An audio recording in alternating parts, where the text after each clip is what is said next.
Vamos lá, então orar a Deus, né? Agradecer por essa oportunidade. Vocês vão assentar aí, levantar aí, mas eu não vou não. Isso. Algum de vocês quer orar? Querem orar? Não é? Não, pai. Obrigado pela oportunidade, mas eu posso. Então vai ser humilde, né? Pai Celestial, nós te agradecemos pela oportunidade de nós estarmos aqui, Pai, para aprender da Tua Palavra. Os Teus filhos, Senhor, querem conhecer mais, querem aprender mais, e isso é louvável, isso é bendito perante o Senhor. Te louvamos pela vida, Deus, dos Teus filhos que aqui estão. Que nesse discipulado desse dia o Senhor venha abrir o coração de cada um, a mente e o entendimento de cada um, para que no assunto que nós estamos abordando, Pai, que é a Santíssima Trindade, eles possam entender melhor e conhecer melhor e te servir melhor. Entrego a vida de cada um deles nas tuas mãos, em nome do Senhor Jesus Cristo, e que assim seja. Amém.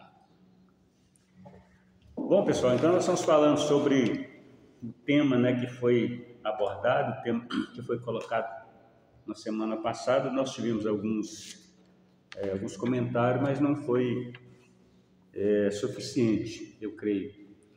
Eu trouxe aqui um estudo, né, uma parte de um estudo sobre a Trindade, onde os defensores da Trindade afirmam que Deus não é uma forma de triteísmo, ou seja, não é uma crença em três deuses. Isso é o correto? Eles afirmam isso, tá? E eles citam alguns versículos, né? Como, por exemplo, Deuteronômio, capítulo 6, versículo 4, eles citam dizendo: ouve Israel, o Senhor nosso Deus é o único Senhor. Tá certo? Está na palavra. Eles citam também Isaías 44, versículo 6, que diz assim: assim diz o Senhor, o Rei de Israel, seu Redentor, o Senhor dos Exércitos: eu sou o primeiro e eu sou o último, e além de mim não há Deus. Começamos a ter alguns problemazinhos por aqui, né? Se além de mim não há Deus, então, quando eles afirmam Deus Pai e Deus Filho, Deus Espírito Santo, então eles estão constituindo outros deuses que, segundo o próprio Deus, não existe, ele é único, né? As outras referências que nós já citamos aí, por exemplo, Deuteronômio 6, ele é um, e não pode ter outro, ele não conhece outro, mas essa mesma doutrina da Trindade, que defende que Deus não é triteísmo, que ele não é três deuses, eles mesmos afirmam Deus Pai, Deus Filho e Deus Espírito Santo. Não seria isso uma incoerência? Dizer que Deus é um e ao mesmo tempo defender Deus Pai, Deus Filho e Deus Espírito Santo? Acredito que isso seria uma incoerência, né?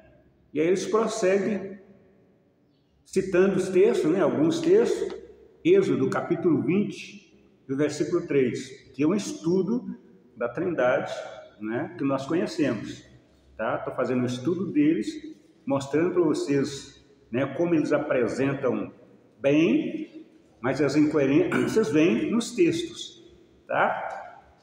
Em Êxodo capítulo 20, versículo 3, não terás outros deuses diante de mim. Então eles estão citando os textos corretamente, tá? Mas a incoerência quando defendem que o Filho é Deus e que o Espírito Santo também é Deus. Se o Pai diz que ele é único e não tem outro, então quem tem autoridade para constituir o Filho Deus e o Espírito Santo Deus? Né? E continua. Aquele texto até que vocês citaram na aula passada, né? João 10:30, eles citam: eu e o Pai somos um, tá? Eles citam também Tiago, capítulo 2, versículo 19. Você crê que há um só Deus? Faz bem. Quer dizer, estão afirmando, faz bem, que isso é verdade, isso é verídico, Deus é um só. Eles citam 1 Coríntios capítulo 8, versículo 4, que diz assim: sabemos que o ídolo de si mesmo nada é no mundo, e que não há senão um só Deus. Tá? E que não há senão um só Deus. Mas eles têm três, mas afirmam que não é três, mas afirmam que é três. E aí, como entender essa situação? Tá? Aí citam também Efésios capítulo 4, versículos 5 e 6. Há um só Senhor, há uma só fé, um só batismo, um só Deus e Pai de todos, o qual é sobre todos e age por meio de todos e está em todos. Citam também Apocalipse capítulo 22, versículo 13. Eu sou o Alfa e o Ômega, o primeiro e o último, o princípio e o fim. Então, todos os textos que eles citam aqui, está correto. A citação está correta. Entendeu? Mas quando você começa a desenvolver, a desenrolar dentro do campo da doutrina da Trindade, você começa a perceber as incoerências, como eu já fiz, né, menção a algumas. E nós estamos fazendo então a seguinte pergunta: Deus existe como três pessoas ou como três deuses?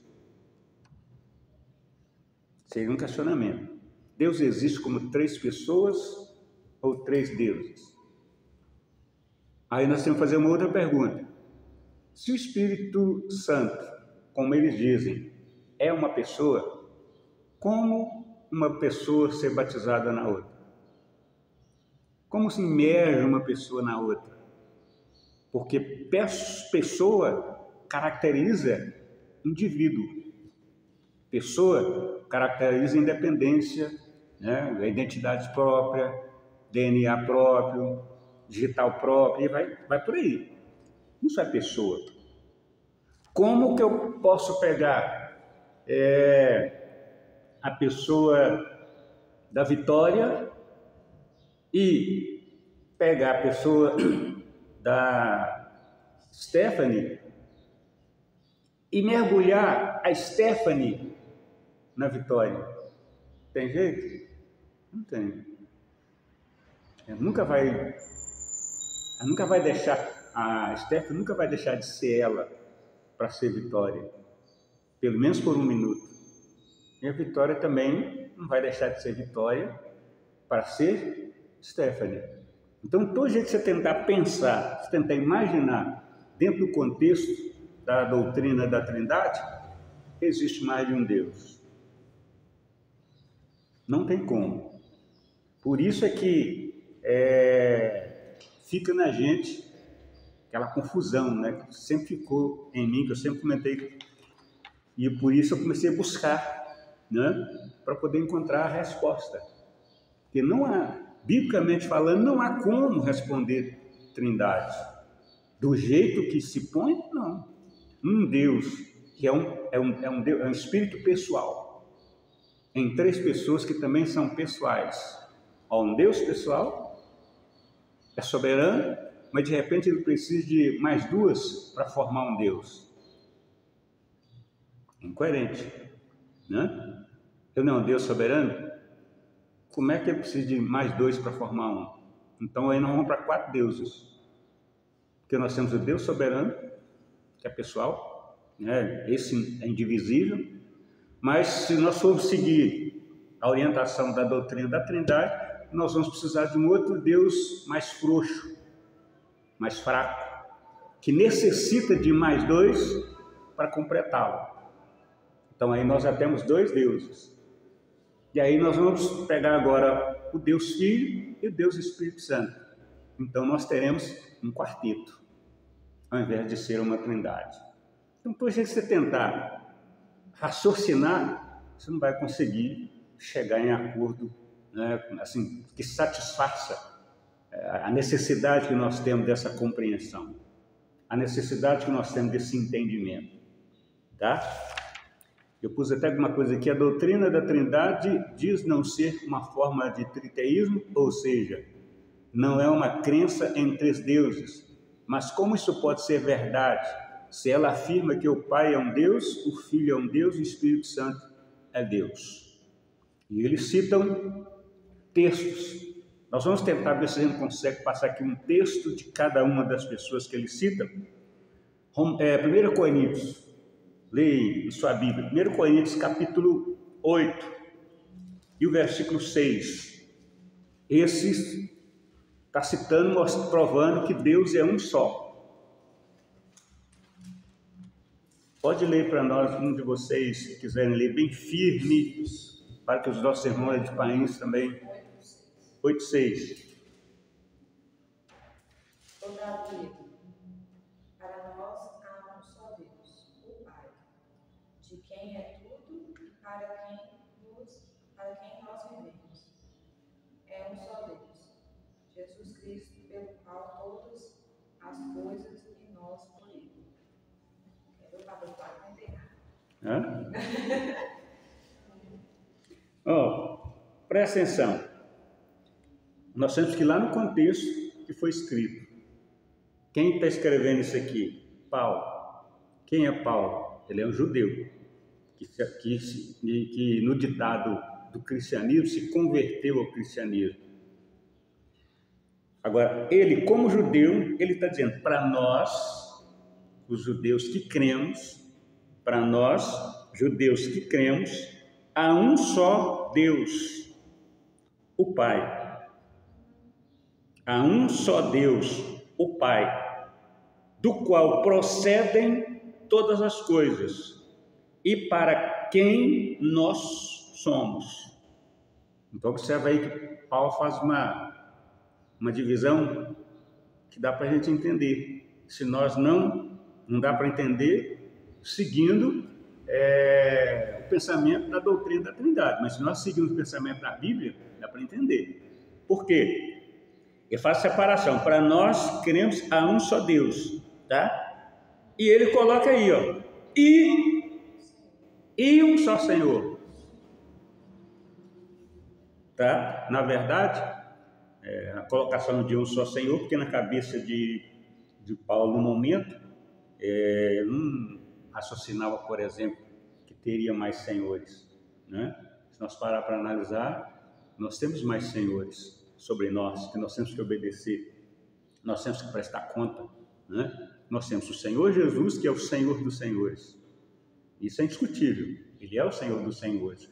Mas existe uma classe inferior que são os senhores.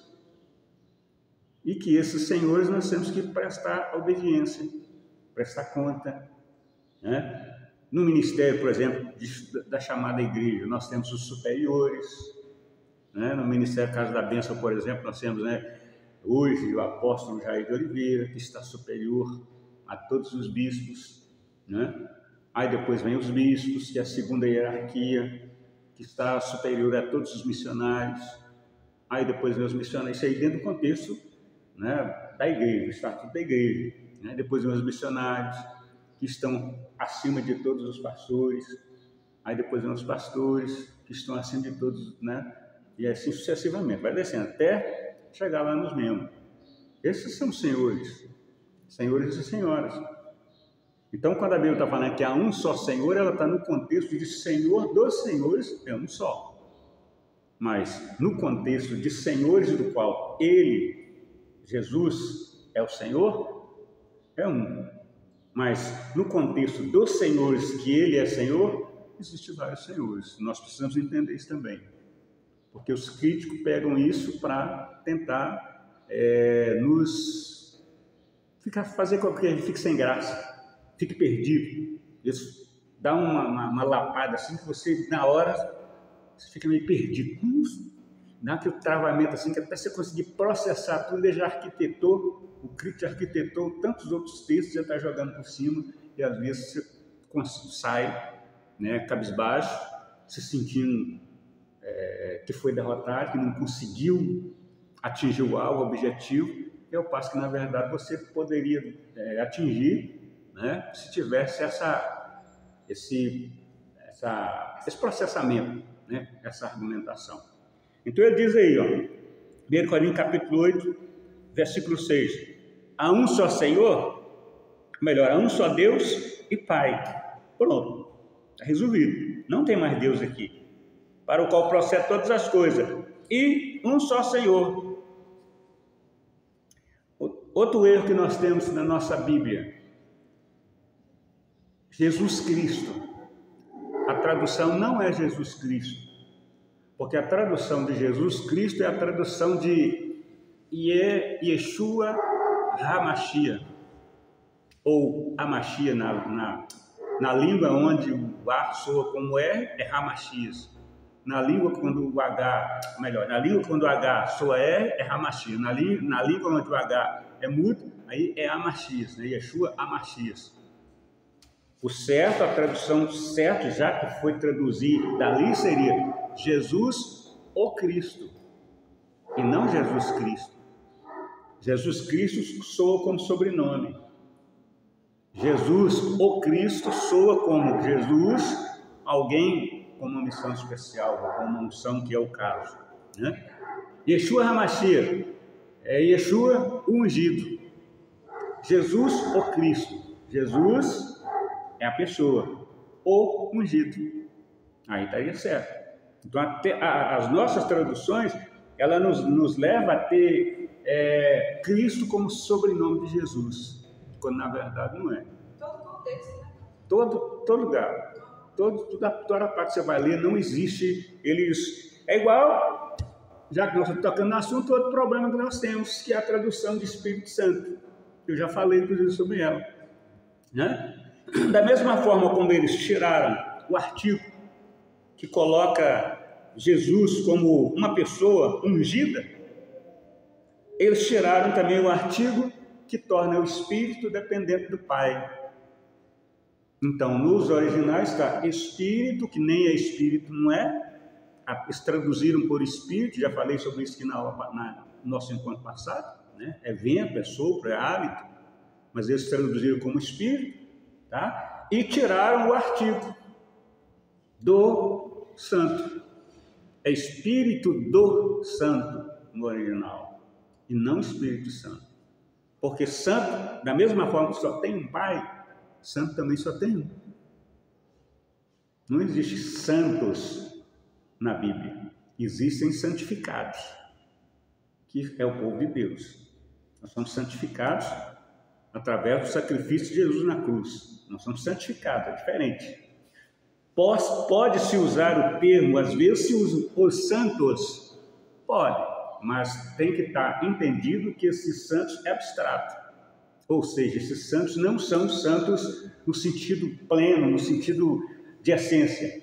Eles são santos porque foram santificados pelo único santo. Tá? Então, tudo isso aí é coisa que nos leva na Trindade. Nós não conseguimos, se nós for seguir, né, o raciocínio da doutrina da Trindade, nós vamos nunca encontrar resposta. E vamos dar para entrar em parafuso sem conseguir resposta. Ou vamos ter que ser taxados como pelos intelectuais. Somos cegos, somos zumbis, somos fruto de loucura. E eles usam uns certos palavreados, chula, né? Somos frutos de loucos da história, somos frutos disso, somos frutos daquilo. Por quê? Porque nós não temos direito de pensar. Agora, para comigo e raciocina. Esse direito que eles falam que nós não temos de pensar, parte de onde? Se você acompanhar a história da Igreja Católica, você vê que parte de lá. Os padres são formados? São, mas eles podem pensar? Não. Eles é obrigado a rezar na missa as cartilhas que vêm. Eles só lêem um texto bíblico ali para enganar os incautos, mas eles têm a obrigação de ler o missário, de fazer com que o missário esteja atento. Então, faz referência a um texto bíblico, mas apresenta o que está no missário. E aí, o que está no missário, você já viu, né? Idolatria, né? Feitiçaria, vai tudo lá. Só que quem não tem a percepção não consegue entender. Entendeu? Então, quem não estabeleceu o princípio de que o Papa não pode ser questionado, que a voz do Papa é a voz de Deus, que a voz do Papa é a voz do infalível, e é por aí. E nós, da igreja evangélica, herdamos essas, entendeu? Nós saímos de lá, mas sempre carregando essas coisas. E às vezes nós não carregamos porque, assim, parcialmente nós temos liberdade, mas nós não temos liberdade no que está escrito. Nós temos liberdade com pessoas, na pessoa, mas se nós chegarmos, né, para um santo de Deus, né, como é o caso do Papa, e for mostrar para ele que está errado ser excomungado, sou do diabo, sou filho do diabo, sou filho de capeta, vai para aí fora. Então não há como questionar. Então você tem que questionar com você mesmo. Entenderam? Então Paulo ele faz a colocação aí, separando direitinho, ó, para nós que cremos a um só Deus, o Pai, tá, do qual procedem todas as coisas e para quem nós somos. Então, nós somos para quem?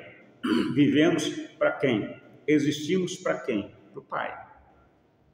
A igreja, no cristianismo, tirou esse direito que o Pai tem e colocou Jesus no lugar. Aí Jesus é o estrela de tudo. Nós somos para Ele, nós vivemos para Ele, somos salvos por Ele, tal, mas e o Pai? Colocar Ele para escanteio. E para ajudar, para melhorar, ainda colocaram um Novo Testamento. Porque o testamento do Pai está errado. O testamento do Pai está passado. O testamento que o Pai produziu não vale mais.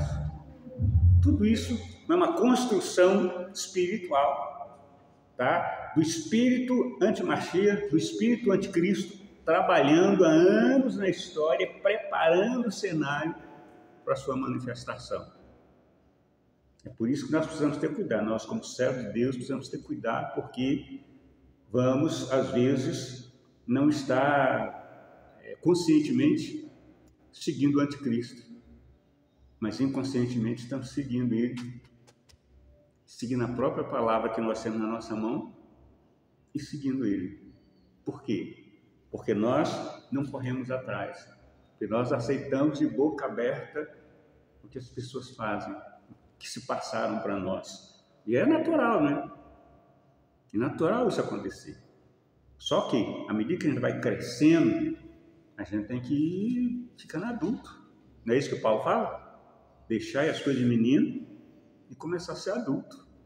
Então, enquanto a gente é menino, a gente depende da mamadeira, a gente depende de alguém trocar fralda, a gente depende de alguém pôr água na nossa boca.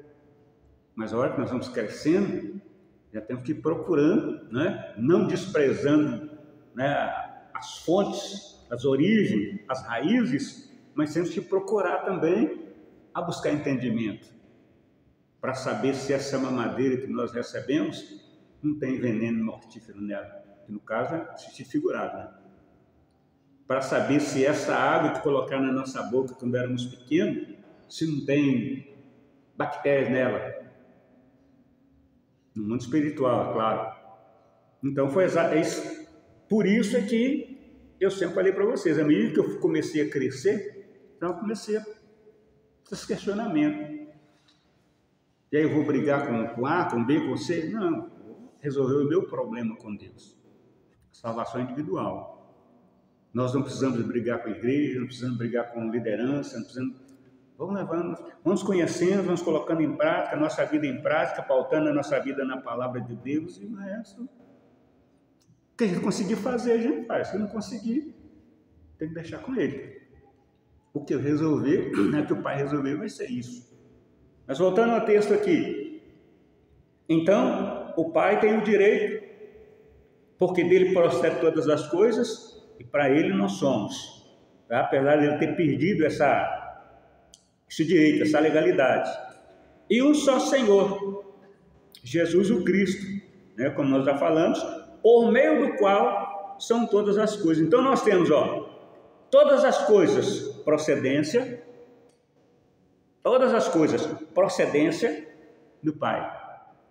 Todas as coisas executadas por Jesus o Cristo. Então, todas as coisas procedem do Pai. Mas quem executa essas coisas é o Filho. Então, nós temos aí duas pessoas, mas não tem dois deuses. Nós temos o Pai, que é Deus, e temos o Filho, que não é Deus. É o Filho, com direito de mandar e desmandar, de governar. Mas ele não é Deus. Eu acho não, certeza, que as pessoas, tipo assim, endeusam Jesus como Deus, porque eu acho que por conta do sacrifício e porque, por ele ser o mediador de nós para Deus, eu acho que é por isso, porque eles pensam que tipo, vai falar somente até Jesus. Acho que é isso. Olhando superficialmente a sua conotação, sua argumentação, 100% certa. Porém, se nós acompanharmos, voltar lá na raiz, acompanhando o original, nós vamos perceber que a nossa tradução ela foi traduzida com esse propósito. Entendeu? Com o propósito de destronizar, de tirar da mão do Pai Celestial. Por isso, quer dizer, qual é o problema dos judeus que creem em Jesus com o cristianismo? É esse. Eles não têm nada contra cristão, não tem nada disso aí. O problema deles é exatamente porque eles têm consciência, eles sabem que a tradução que nós temos, ela foi traduzida na tendência para tirar a glória do Pai e colocar um Jesus, porque em nome do Pai não se consegue matar, fazer guerra santa, espoliar o bem dos pobres, espoliar os bens dos ricos, pregar uma salvação para pobre, miserável e os ricos. Se quiser ser sábio, tem que abandonar a riqueza, e aí a igreja toma conta. Bom, o Pai não tem isso. O Pai o negócio com ele é na reta. A única maneira que o império e a igreja tinha para conseguir atingir seus objetivos é tirando a atenção do Pai e passando a atenção que nem para Yeshua, que é direto, de fato e direito o Filho de Deus, não passa para um Jesus construído a partir porque Jesus é construído, tá, a partir da tradução. Não existe Jesus nos manuscritos originais. O nome é Yeshua. Jesus é um nome produzido no grego, produzido na tradução. Não existe Jesus na língua original da Bíblia. E esse Jesus que foi produzido na língua original, no grego, é exatamente o Jesus intencional. Por isso que a Bíblia diz lá que a Igreja Católica do Império Romano, ela cuidaria em mudar os tempos, mudar as leis. Já tem anos, se trabalha isso, se trabalha mudando as coisas, ó, desde os anos 300. Vem mudando, vai mudando, vai mudando. Por último, eles mudaram a palavra mais do que ela já está. Se você pegar uma versão da Bíblia da Igreja Católica antiga, é a mesma que nós temos. Mas se você pegar das mais novas, faz a comparação para você ver. Todos os textos que mesmo na tradução bate neles, tira a força da doutrina deles, foram alterados. Todos os versículos, todos os textos. Entendeu? Eu falo? E eu falo porque eu já fiz essa experiência. Inclusive, eu fiquei até chateado com a minha filha mais velha, porque ela pediu minha Bíblia para fazer um trabalho na escola e sumiu minha Bíblia. Eu tinha a Bíblia católica, que era uma antigona, primeirona, entendeu? Bem original. Era só, eu pegava com ela e fazia. Se eu fazia com essa aqui, mas essa aqui não, eu fazia logo, eu queria ver. Entendeu? Eu fechava a boca exatamente fazendo nada. Aí eu estava com a normal. Ah, mas isso aqui, essa Bíblia é... Não, então vamos aqui. Pronto. Ô, pastor, minha prima fez uma colocação e eu fiquei em pensamento depois. Ela falou comigo assim, você só imagina que tem essa colocação. Mas eu sei que está na Bíblia isso. Está na Bíblia. Jesus fala assim, quem crê em mim será salvo pelo Pai. Aí ela falou comigo assim, então você quer dizer que vocês me condenam só porque eu creio em Deus? Então eu vou no céu porque eu creio em Deus. Porque eu não faço de Jesus uma passagem. Eu não preciso de Jesus. Por que eu vou precisar de Jesus se eu posso pedir a Deus? Tá certo. Aí eu fiquei pensando, mas não é assim. Dentro do contexto da idolatria lá, ela está certa. Né? Eu posso ir direto a Deus, para que eu vou a Jesus? Só que no contexto de salvação, Jesus é a salvação de Deus. Isso não tem como discutir, isso é bíblico. Entendeu? A Bíblia diz lá assim, que Deus é o Salvador. O problema é que eles misturaram a coisa, colocar Jesus como Salvador. Mas, na verdade, Jesus não é Salvador, Jesus é salvação. A palavra Jesus significa salvação. E Deus, Ele afirma em várias passagens proféticas que Ele é o teu Salvador. A palavra Elohim significa Salvador, o elevado, que está acima de todos os principados e potestades. Entendeu? Já Jesus significa salvação, ou Yeshua, né, que é o original, significa salvação. Então, Yeshua é a salvação de Adonai, ou do Pai. Aí eu falei, eu peguei isso para virar. Se não tivesse a necessidade de Jesus, de morrer pelos nossos pecados, para que Jesus teria vindo? Aí ela foi pelo... Não, mas é o que eu estou te falando.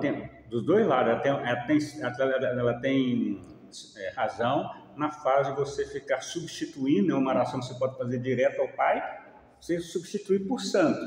Nesse contexto ela tem razão, mas que a oração bíblica que o próprio Pai ordena é feita em nome do Filho, O que nós não podemos é pedir o Filho. Senhor, faz isso para mim. Não, nós pedimos o Pai em nome do Filho. Essa é a maneira correta bíblica. Pai Celestial, e tal, e tal, e tal, e tal, em nome de Jesus, Jesus o Cristo, teu Filho, por favor, me atenda e tal, tal, tal. Certíssimo. A minha oração era diferente. Depois que eu aprendi, eu orava de Jesus. Então, mas no geral, fazemos, eu também fazia isso. No geral, a gente faz isso. Essa é a questão da briga dos judeus que creem em Jesus com o cristianismo, porque a tradução nos leva a fazer isso. A tradução nos induz a fazer isso. A tirar o Pai, colocar de lado e trazer atenção só para, no caso, no contexto deles lá, Yeshua. No caso da nossa tradução, para Jesus. E todas as traduções? Toda tradução é uma só. Não, questão, independentemente de quem traduziu aqui para nós, por exemplo. A tradução que existe é uma só. A Septuaginta. Esta é a tradução que traduziu os manuscritos originais para o latim e para o grego.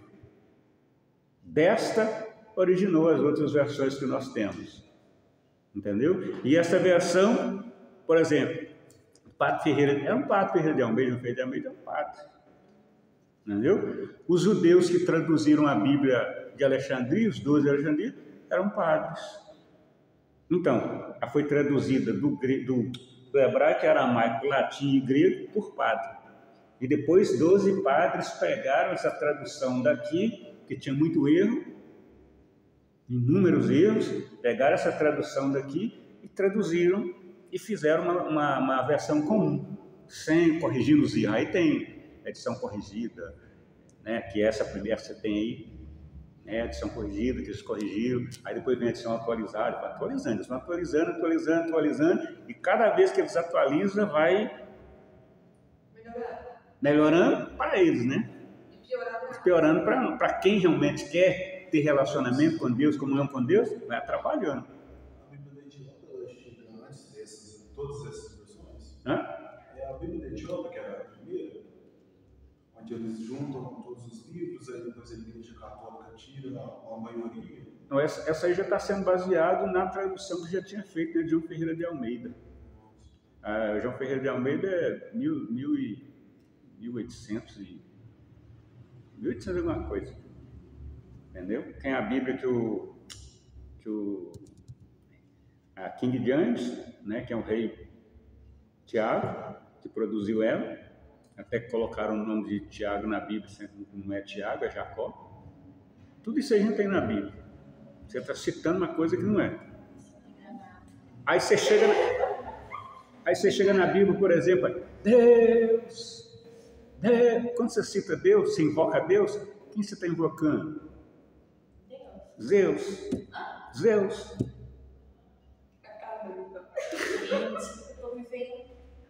Ó, não vai escandalizar não.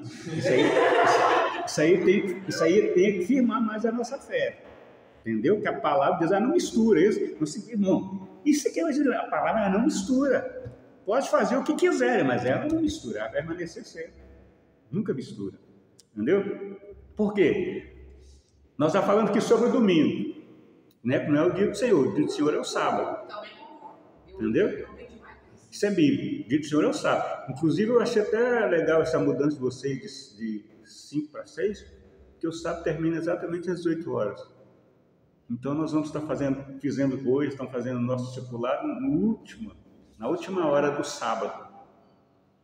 Entendeu? Assim, depois eu falei, rapaz, como é que... Isso é Deus que está nesse negócio, viu? Eles conseguiram ajustar e nós vamos ter a aula hoje no último horário que termina o sábado, que termina às 6 horas, né? É do pôr ao pôr do sol, o dia bíblico. E o dia bíblico começa com a tarde. Viu lá na criação? Foi tarde de manhã do primeiro dia, tarde de manhã do segundo dia. Começa com tarde. Por isso que quando a Bíblia fala lá que Jesus ressuscitou no domingo, não foi, ele ressuscitou no sábado. Tá? Só que o domingo começa onde? No escurecer. E as mulheres foram lá onde? Quando terminou o sábado. E termina o sábado onde? De noite. Então elas foram lá de noite, no escuro.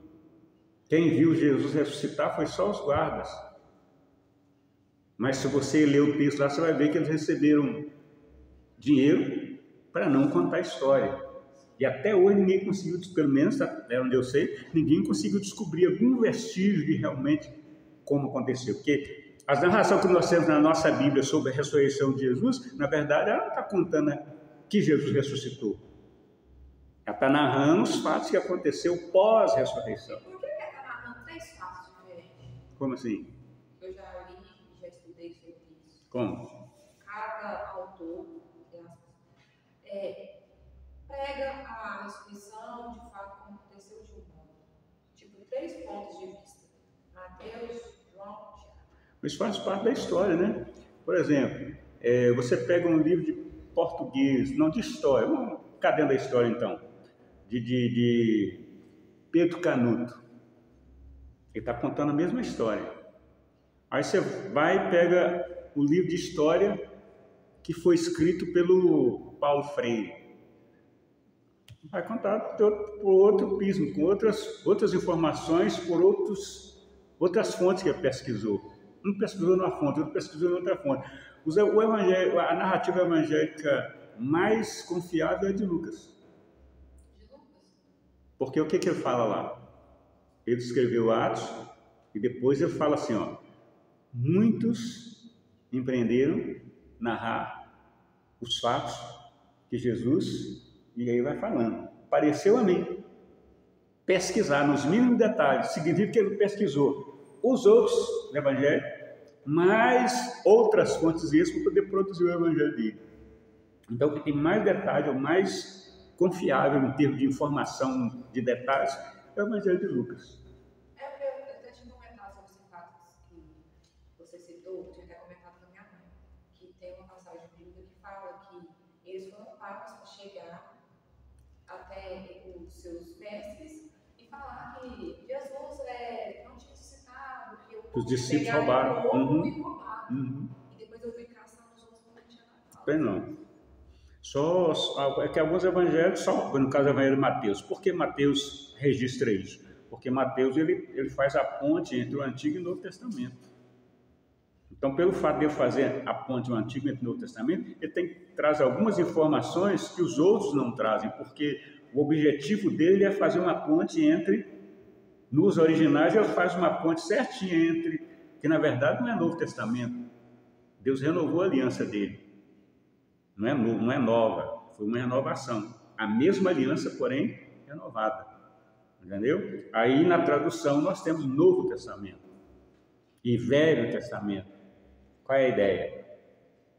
Qual é a ideia que nos induz? Que o velho é passado, coisa velha você joga fora. Novo, você chama atenção para o novo. O velho você joga fora. Essa é a ideia que a nossa tradução passa para nós. Entendeu? Então, assim, por isso é que nós precisamos, assim, mesmo nessas traduções, o ideal é que você tenha o máximo versões de Bíblias possível. Isso. Para você, o que estiver mais coerente, mais lógico, você vai seguindo e vai deixando as outras e vai seguindo o que está mais lógico. É que eu faço igual vocês for, vai juntando o quebra-cabeça, vai comparando todos, isso. coisa que você de fato. Isso. Entendeu? Infelizmente a gente aumenta. Isso. Eu passei essa Bíblia para você. Eu tenho umas 15 ali, Bíblia de estudo, porque tem que fazer comparação. Entendeu? Então, versão do pastor. Os primeiros Marcos, Mateus e Lucas, eles falam do discípulo que estava com Jesus quando Jesus foi entregue. Aí contam aqui os evangelhos que um discípulo pegou a espada e cortou a orelha do servo. Aí em João ele fala que é Pedro. Então foi ele que entregou quem era dos discípulos, os outros não contaram quem era, né? Como é que é o negócio? Porque eu estou falando da versão mesmo, porque os outros falam do discípulo de Jesus. Um discípulo, não deu nome. Aí no de João que eu conta quem que é. Só para encaixar aqui. É porque João já cuida da natureza divina do Messias. Então ele traz informações mais relacionadas a Deus e nós que os outros evangelhos não trazem. No caso, por exemplo, essa informação, João traz e os outros não trazem. Os outros evangelhos é mais ou menos igual os crentes daqui da igreja. Né? Os crentes daqui da igreja assim, ó, está acontecendo isso aí. Quem é fulano? Eu não vou falar não. Não dou não. Os evangelhos é a mesma coisa. Agora, João não, eu dou não. Dou minha cara. Chego aqui, é eu mesmo. Estou falando que eu estou falando. João está falando assim, eu estou falando porque eu sei quem que é, foi fulano. Entendeu? Os outros não, os outros não dão nome, né? Então, mais ou menos assim, tem uns comportamentos mais ou menos assim. Voltando aqui ao nosso versículo aqui, né? Nós estamos aqui em 1 Coríntios capítulo 8, versículo 6 até agora. Por meio do qual são todas as coisas, e nós somos por meio dele. Então Paulo fala direitinho. Deus procede todas as coisas, para ele nós somos. De Deus procede todas as coisas, para ele nós somos. Esse é Deus, esse é Pai. Aí ele fala, e um só Senhor, que é o Senhor dos senhores, né, como nós já falamos, por meio do qual são todas as coisas, e nós somos por meio dele. Aí entra aquela colocação que você fez.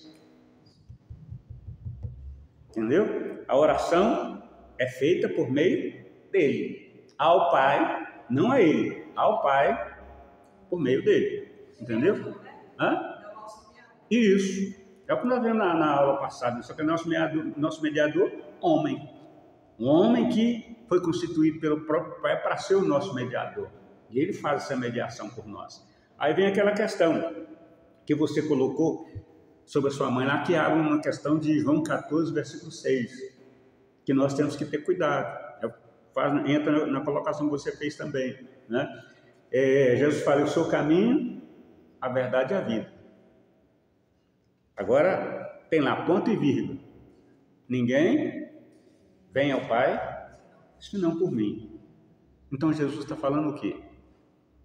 Eu sou o caminho de ir ao Pai, mas eu não sou o Pai, eu não sou Deus, eu sou apenas eu sou o caminho, a verdade do Pai, entendeu? E a vida do Pai. Não tem como chegar ao Pai se não for por mim, que sou o caminho, que tenho a verdade dele e tenho a vida dele para transmitir. Só acontece via mim. Se não for via mim, não acontece. Pronto. Fechou toda a porta para qualquer outro intercessor ou mediador que porventura quiser aparecer. Entendeu? E quando ele fala, eu sou o caminho, a verdade e a vida, ele está se referindo a 3 portas do tabernáculo antigo. Eu mais ou menos pensei isso na cabeça. Entendeu?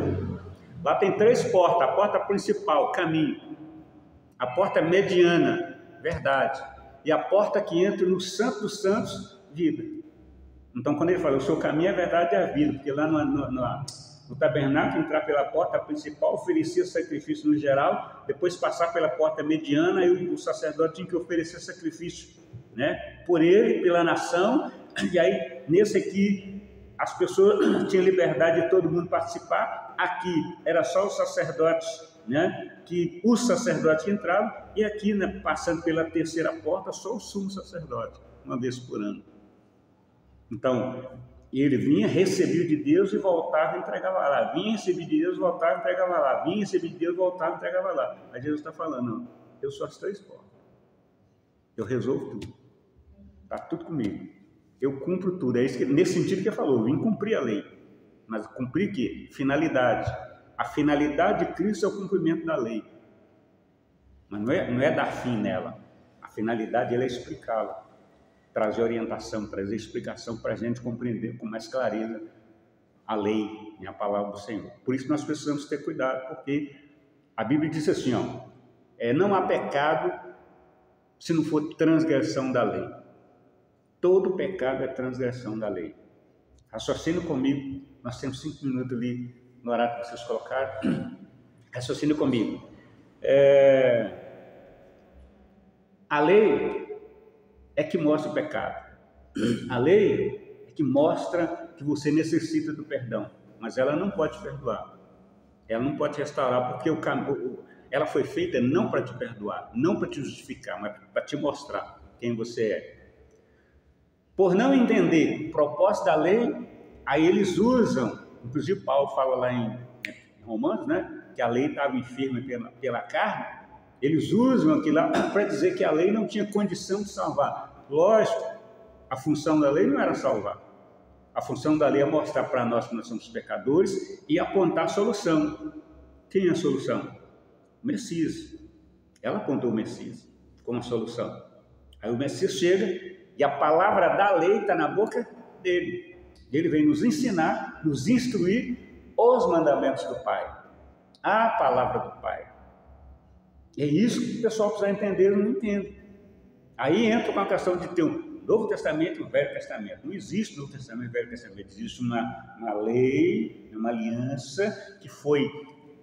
O objetivo dela foi mostrar a nossa posição de merecer a morte. Romanos 3, 23, né? Todos pecaram e destituídos são da glória de Deus. 6 e 23, o salário do pecado é a morte, mas o dom gratuito de Deus é a vida eterna em Cristo Jesus. Então a lei vem fazer isso. Não, você é pecador e pronto, acabou. Romanos 3, 23, Deus encerrou tudo debaixo do pecado. Pronto, esse é o caminho da lei. Mostrou. E ela apresenta quem? O Messias, a solução. Aí ela termina o trabalho dela, mas não no sentido de que ela deixou de existir, não, porque agora quem vai continuar ensinando ela, explicando ela e fazendo ela continuar é o Messias. Messias e a lei inseparável. É isso que o pessoal precisa entender. Mas a nossa tradução não nos deixa entender isso, porque ela foi feita tendenciosa. Nós precisamos entender isso. A nossa tradução que nós temos na mão foi feita pela Igreja Católica. A Igreja Católica, a função da Igreja Católica no papel escatológico é ser anti-Machia. A função dela é quebrar a lei, mudar tempo, quebrar tempo. Isso aí ela vem fazendo há anos. Ela faz todas as nações da terra se curvar perante ela. Só que ela não esconde, está nos anais da história. Ela afirma, ela está nos anais da história. Nós criamos o domingo, nós criamos a Eucaristia, que os crentes chamam de Santa Ceia. Nós criamos isso, nós criamos aquilo e pronto, acabou. Não esconde não. Agora, quem não pesquisa... Então, uma pergunta sobre isso que o senhor falou agora, de eles não usam essa Bíblia que a gente usa, né? Uhum. Porque eu estava vendo que o Papa agora quer implementar, quer que todo mundo aceite o casamento gay na igreja. Aí como que a Bíblia deles prega isso? Já. Deveria ser a mesma, né? Mas do tempo que eles estão mudando. Ultimamente eu não sei como é que está. Deve ter mudado, deve estar aceitando já. Entendeu? que todo dia estava mudando, como eu falei com você. Só que eu tenho um tempo para cá que eu parei, porque a menina sumiu a minha antiga, eu não consigo uma outra mais antiga, então não tem muito sentido. Então parei de fazer as comparações. Porque eles queriam tirar essa parte da Bíblia, né, que Deus condena o pecado desse tempo. E ele foi e falou que ia implementar isso agora e que deveria ser implementado também na Bíblia. E como que os católicos não... É porque a gente acha tudo normal. Tá? Nossa. A gente acha tudo normal. Não buscando... Se fosse só católico, estava bom, né? O problema não é os católicos em si. O problema deles é pelo fato de não conhecer, né? Mas o problema maior é nós que conhecemos. E somos produtos também dessa coisa toda. E o problema também é que a gente não busca, né?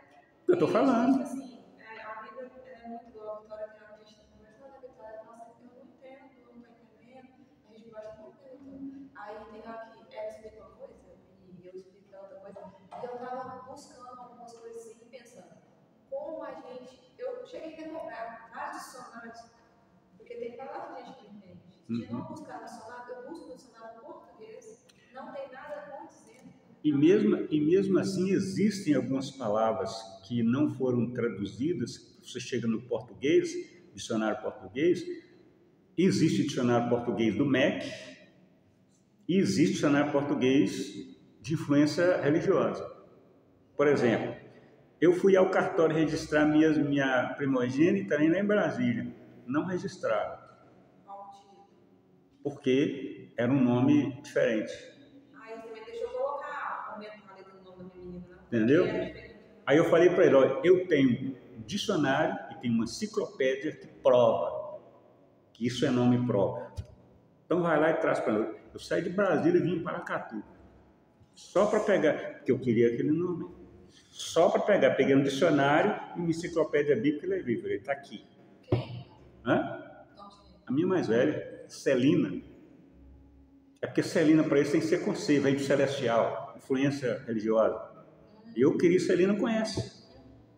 Entendeu? E no dicionário do MEC, que é pretão antigo, conhece. Mas nos dicionários, esses outros que tem por aí, esqueci até os nomes deles, né? O famoso que tem aí, Aurélio, tudo é católico, tudo é influência católica. Então é tudo com C, que está ligado ao celestial, né? Ao passo que eu não queria o nome ligado com o celestial, influência religiosa, eu queria o nome literal, entendeu? Aí eu saí de lá, vim para Paracatu, peguei e voltei, está aqui, registrou. Aí da segunda em diante eu nem falou mais nada, não, porque faz 15 dias não peixei com ele, não, que ele vai resolver. Né? As outras duas elas registraram, sem questionar. A lei do nosso país não aceita mais colocar duas vezes igual. Filho é meu, como é que ele quiser. Então assim, tem mais alguma observação que você gostaria de fazer? Alguma pergunta, alguma dentro do tema?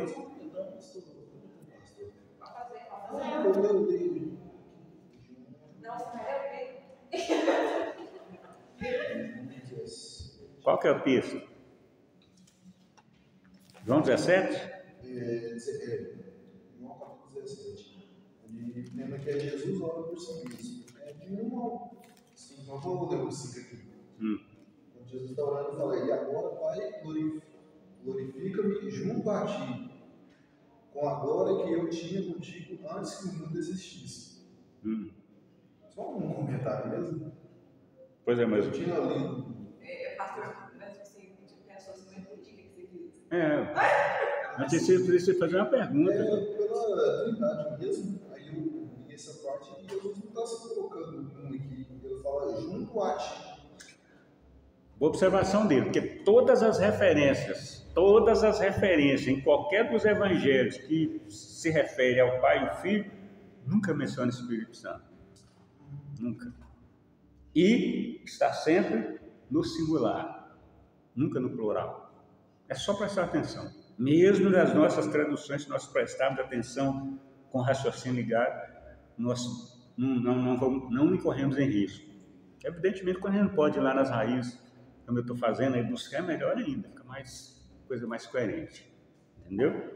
Então, aí, fala agora, glorifica-me junto a ti mesmo. A posição que Jesus tem desde antes da fundação do mundo, que o Pai programou tudo antes da fundação do mundo. Antes de criar tudo, ele já programou tudo. O Apocalipse não fala do Cordeiro que foi morto antes da fundação do mundo. Então Deus já sabia que Adão ia pecar, já sabia de tudo. Deus nunca foi pego como diz o outro, com a calça na mão. Não. Deus sempre já sabe o que vai acontecer. Então o Cordeiro já foi morto. Como Cordeiro. Jesus está se referindo a ele como Cordeiro. A glória, né, no caso que ele tinha, como Cordeiro. A posição. Porque no momento em que ele faz essa oração, ele não está na posição. Ele está humilhado. Ele está rejeitado. Ele está sendo, né, objeto de escárnio quando ele faz essa oração. Então ele ora e fala: Pai, estou com saudade daquela postura, daquela posição que eu tinha antes. Vê se ela volta de novo. Aí eu imagino o pai falando assim: vai voltar, mas vai ter que cumprir o processo. Por isso foi se possível, afasta nesse caso. Isso se bateu. Eu estou respondendo o seu versículo 5 mesmo. Entendeu? Coitado de nós, então tem misericórdia de nós. O que você falava? Você estava falando ali, eu ligando umas coisas aqui. Deus fala, está na Bíblia, que Ele nos conhece, Deus vem do nosso plano. E Ele também sabe o nosso final. Sim. Tem os caminhos, poderíamos dizer. Ou os caminhos estão traçados? Caminhos já estão traçados na palavra. Estão traçados. É por isso que Yeshua, né, disse lá para o pessoal da sua época: naquele dia eu não vou julgar vocês. A palavra que eu vos tenho falado, essa eu julgarei. Então a palavra de Deus, ela tem autonomia, ela já está decretada, ela já tem autonomia para fazer o que é preciso. Por exemplo, você pede a Deus: meu Deus, tal. Aí você pensa assim, você está pedindo a Deus, Ele vai levantar lá, vai criar um negócio para você. Não, já está. Isso já está na palavra. A própria palavra já resolve. Eu não tenho que levantar do trono nem fazer mais nada. A própria palavra já resolve. Está tudo nela, está tudo sentenciado nela, tudo decretado nela. Ela tem a ordem para... Por isso que lá em Hebreus capítulo 4, versículo 12, diz o quê? A palavra de Deus é viva, eficaz. E aí vai falando uma série de coisas. Aí lá em Isaías 55, 11 está escrito o quê? A palavra que saiu da minha boca não voltará para mim vazia, antes ela fará, por conta própria, né? Antes ela fará, a palavra que saiu, ela fará, que me apraz. Então a palavra já tem autonomia para isso. Pastor, por isso então que o povo fala que não existe livre-arbítrio, e se o caminho está traçado, então o que já fizer não adianta nada. Não, mas Deus já sabe o que você vai escolher. Entendeu? Não, mas na verdade não existe livre-arbítrio. Entendeu? Tem liberdade de escolha, é diferente. Mas de qualquer forma, entendeu? Ou é céu ou é inferno, não é? Pois é, tem liberdade de escolha, ó. Árvore da vida, conhecimento do bem e do mal. Escolha. Chega em Deuteronômio, vida ou morte, bênção ou maldição. Você tem escolha, não existe negócio de livre-arbítrio. Quem gosta de livre-arbítrio é só Deus, que não tem que dar relatório para ninguém. Ele sim, é o único ser que tem livre-arbítrio, é ele. Nós temos liberdade de escolha. Entendeu? Ele vai respeitar a nossa escolha? Vai. Mas já está orientado, você já tem orientação, você já sabe o que é melhor, o que deve escolher. Você decidiu escolher X, mas é Y. Ah, mas eu quero X. Então vai. Entendeu? Por isso, não, parece que eu não vivo nem conforme a minha vontade. Hã? Eu quero. Pelo amor de Deus, ele pode. Como é que é o negócio? Aí eu não sei nem explicar, pessoal. Eu entendi. O quê? Não, deixa pra lá. Como é que a pergunta e o pastor responde se não pergunta, né? Não, eu falei assim, minha vida não é tipo, tipo, tem um céu e tem um inferno. É. Mesmo eu escolhendo o certo, parece que eu tô indo no certo. Eu pelo errado. Aí é que vem a questão do que a Bíblia fala, de você ser perseverante, persistente, não desistir, não recuar, não voltar atrás. Agora, voltando aqui no versículo que ele citou de João 17,5. Jesus tinha uma glória, né? Uma posição, uma postura. Agora ele está numa posição, mais ou menos que você está falando aí. Tudo que eu faço está errado. Tudo que eu quero fazer está errado. Pai, me dá aquela lá, estou para saltar daquela lá. Passa o processo primeiro, depois tem. E aí Jesus teve que ser o quê? Perseverante até as últimas consequências. É o que nós temos que fazer. Nós somos discípulos dele ou não somos? Esse é o nosso caminho, perseverar. Ok? Ok. Próximo sábado saímos de volta?